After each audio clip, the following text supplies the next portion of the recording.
question. I always tell people you should get the credit card that's in your credit score range. So usually you guys will know your credit score. If you guys don't know your credit score, definitely get access to your credit score. You can get your access to your credit score using Aura.com. I have that in the comments. You guys can also get access through Credit Karma. But first, you want to make sure that you get your credit score. As soon as you know your credit score, think like this. If your credit score is under a 580, you got to get a secure credit card. If your credit score is about that 580 to a 680, then you can get credit cards, that's good for, I'll still say, bad credit. And I have those credit cards on the website. You can get Capital One with that. You can get Discover with that. You could possibly get a Navy Federal with that, and with those type of credit scores. And then if your credit score is over like the 680, and I would say under an 800 credit score,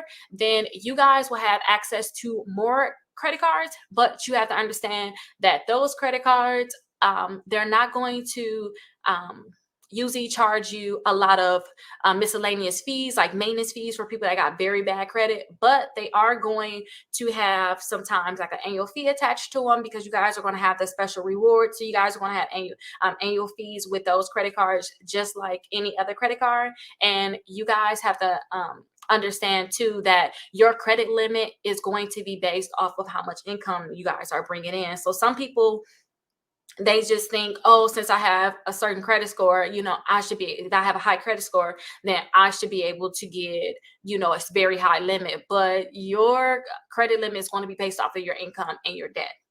So make sure you guys call the credit card companies and see, what credit cards they have. If you guys have a very low credit score under the 580, try to see if you can get like a secure credit card. But I have all of these credit cards, all the credit cards I like for people to get, the credit cards I talk about, I have them on my website, Rickita.com. So you guys can definitely check them out. And I have a video for all the credit cards that's on my website too. So you guys definitely check those out. And then hopefully you'll find the credit card that's